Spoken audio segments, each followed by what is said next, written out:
قرآن حکیم میں 30 آیات پر مشتمل ایک ایسی سورت ہے جس نے اپنے پڑھنے والے کے لیے شفاعت کی، یہاں تک کہ اللہ تعالیٰ نے اسے بخش دیا، اور وہ سورت ہے تبارک الذی بیدہ الملک۔ یہ آپ صلی اللہ علیہ وسلم نے ارشاد فرمایا۔ اسی حوالے سے سورۃ الملک کی فضیلت کے اعتبار سے ایک بڑی مشہور ضعیف روایت بھی ہے، جامعہ ترمذی میں 2890، لیکن اسے خود امام ترمذی نے ضعیف قرار دیا۔ اس میں یحییٰ بن عمر بن مالک ایک ضعیف راوی ہے، اور حدیث کچھ یوں ہے کہ ایک صحابی نے ایک ایسی جگہ پر خیمہ لگایا کہ انہیں معلوم نہیں تھا کہ اس زمین میں نیچے کوئی گمشدہ قبر تھی، اور اس قبر سے سورۃ الملک پڑھنے کی آواز آ رہی تھی۔ آپ صلی اللہ علیہ وسلم کی خدمت میں جب یہ مقدمہ پیش کیا گیا تو آپ صلی اللہ علیہ وسلم نے ارشاد فرمایا کہ یہ جو سورۃ الملک ہے یہ مانعہ ہے، عذاب قبر سے روکنے والی ہے، اور منجیہ ہے، نجات دینے والی ہے۔ لیکن یہ روایت ضعیف ہے، یحییٰ بن عمر بن مالک اس میں ضعیف راوی ہیں، اور خود امام ترمذی نے اسے ضعیف ڈکلیئر کیا۔ لیکن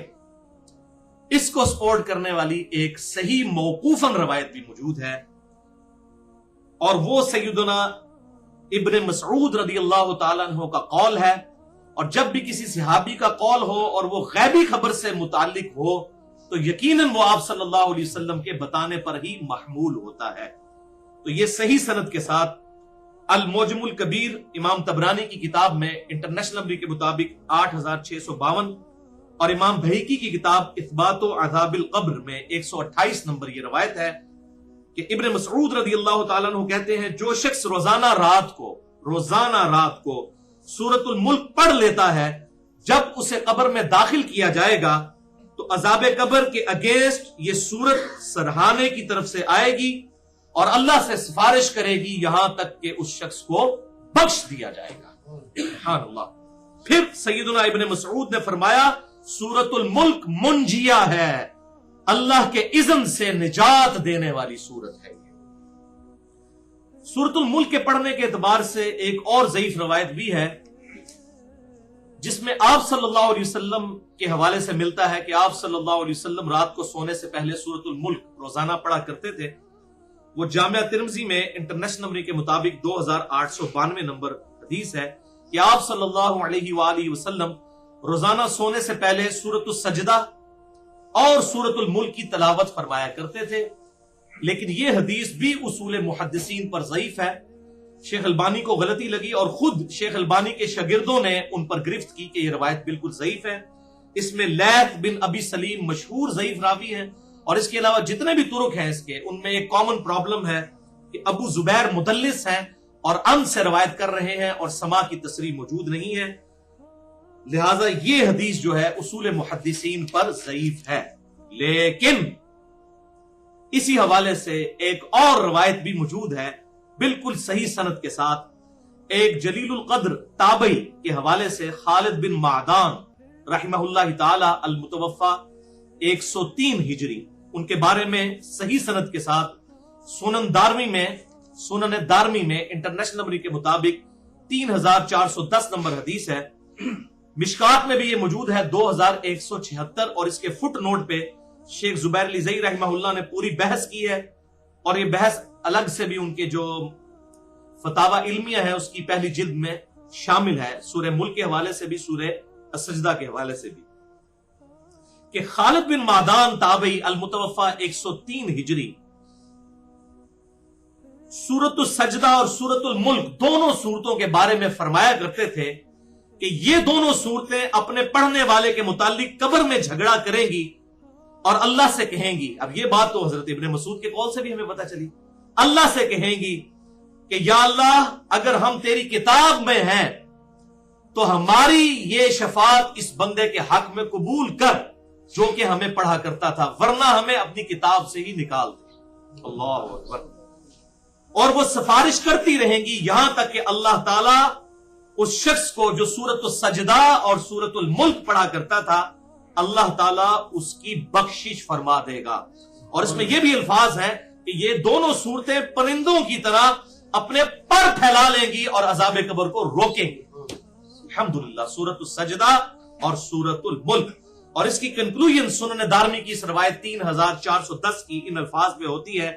کہ وہ تبع تابعی ابو خالد کہتے ہیں کہ خالد بن معدان رحمہ اللہ المتوفا 103 ہجری جلیل القدر تابعی اور کئی صحابہ کے شاگرد،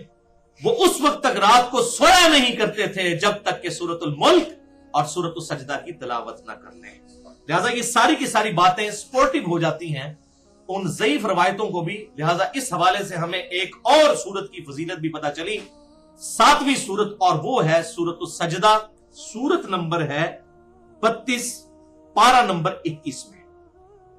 بھائیو، سورۃ الملک 67 نمبر سورت اور سورۃ السجدہ 32 نمبر سورت، اس کی عادت بنائیں کہ اسے رات کو سونے سے پہلے پڑھ لیا کریں۔ دونوں ہی 30 آیات پر مشتمل ہے،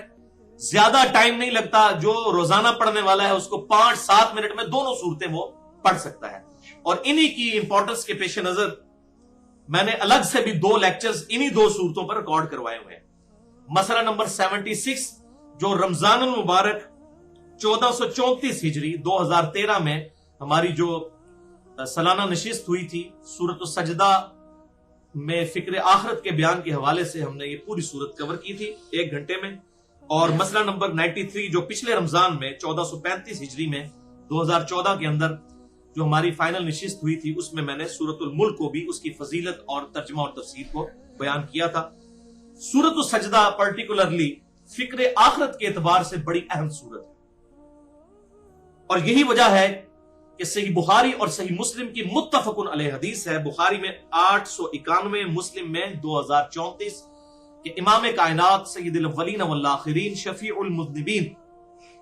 رحمت للعالمین سیدنا و مولانا امام اعظم محمد رسول اللہ صلی اللہ علیہ وآلہ وسلم ہر جمعے کی فجر کی نماز جو ہوا کرتی تھی اس میں پہلی رکعت میں سورۃ السجدہ اور دوسری رکعت میں سورۃ الدہر کی تلاوت فرمایا کرتے تھے، کیونکہ یہ سورت تذکیر کرنے والی ہے، نصیحت والی ہے۔ تو جمعے کا دن تو ہے ہی نصیحت کا دن، آپ صلی اللہ علیہ وسلم صبح کا آغاز ہی فجر میں پہلی رکعت میں سورۃ السجدہ پڑھ کر کیا کرتے تھے، بخاری اور مسلم کی متفق علیہ حدیث ہے۔ لہذا اپنی روٹین بنائیں کہ سورہ السجدہ اور سورۃ الملک رات کو سونے سے پہلے پڑھ لیا کریں۔ اور اس میں آپ کو ایک آسانی بتا دیتا ہوں شیطان کے حملوں سے بچنے کے لیے، کہ بسا اوقات انسان پر نیند کا غلبہ ہوتا ہے اور رات کو انسان سو گیا، یاد نہیں رہا پڑھنا، یا وہ سستی کی وجہ سے چھوٹ گیا، تو اس میں ایک آسانی ہے، اور وہ صحیح مسلم میں حدیث ہے انٹرنیشنل نمبر کے مطابق 1745، کہ آپ صلی اللہ علیہ وآلہ وسلم نے ہم جیسے سست الوجود لوگوں کے بارے میں ارشاد فرمایا کہ اگر کوئی شخص اپنے رات کے وظائف پڑھنا بھول جائے یا اس کے وہ وظائف چھوٹ جائیں تو اگلے دن ظہر کی نماز سے پہلے پڑھ لے تو اللہ تعالیٰ اس کو ویسا ہی ثواب عطا فرما دے۔ تو اگر کوئی رات کو پڑھنا سورہ السجدہ یا سورۃ الملک بھول گیا، اگلے دن فجر کے بعد پڑھ لے، فجر کے بعد نہیں پڑھ سکا تو ظہر کی نماز سے پہلے پڑھ لے، تو اس کو وہی فضیلت ملے گی انشاءاللہ۔ یہ دونوں صورتیں عذاب قبر سے بچائیں گی اور پرندوں کی مانند اپنے پر پھیلا کر اللہ تعالیٰ کے عذاب کے اگینسٹ ہماری شفاعت کرے گی انشاءاللہ تعالی۔ تو یہ آسانی تھی، میں نے انصاف سمجھا کے بتا دیا جائے تاکہ شیطان اس حوالے سے سستی نہ دلائے۔ تو الحمدللہ میں تو بڑی کوشش کرتا ہوں اس حوالے سے، اور میں تحدیث نعمت کے طور پر بتا دوں کہ 1992 کی بات ہے، تقریباً آج سے آپ سمجھ لیں 23 سال پہلے کی، مئی 1992، 1992 میں میٹرک کے پیپرز دے کر فارغ ہوا، 14.5 سال میرے تقریباً اس وقت عمر تھی۔ تو اس وقت مجھے پہلی دفعہ سورۃ الملک کی فضیلت کے حوالے سے پتا چلا، تو میں نے الحمدللہ اس وقت سے اب تک کوشش ہوتی ہے کہ رات کو اس کو پڑھ کر ہی سویا جائے، اور اس کی برکت یہ ہوئی کہ چند ہفتوں ہی میں اس کو پڑھنے کی وجہ سے یہ زبانی یاد ہو گئی سورۃ الملک، اور سورۃ السجدہ بھی پڑھا کریں، دونوں 30 آیات پر مشتمل ہیں، کوئی مشکل کام نہیں، اپنی روٹین بنائیں گے تو یہ زبانی یاد ہو جائیں گی، اور جب زبانی یاد ہو جائیں گی پھر انشاءاللہ تعالیٰ چلتے پھرتے بھی پڑھی جا سکتی ہے۔ لہٰذا یہ رات کے وظائف ہیں، اور رات کی ڈیفینیشن میں نے پہلے بھی بتایا کئی دفعہ کہ غروب آفتاب کے بعد رات شروع ہو جاتی ہے، آپ چاہیں تو مغرب کے فوراً بعد بھی اسے پڑھ سکتے ہیں، عشاء سے پہلے بھی پڑھ سکتے ہیں، عشاء کے بعد بھی، رات کو سونے سے پہلے، اور اگر رات کو چھوٹ جائے تو اگلے دن ظہر سے پہلے پڑھ لیں، تو انشاءاللہ تعالیٰ یہ فضیلت عذاب قبر سے بچنے کے حوالے سے ہمیں حاصل ہو جائے گی انشاءاللہ.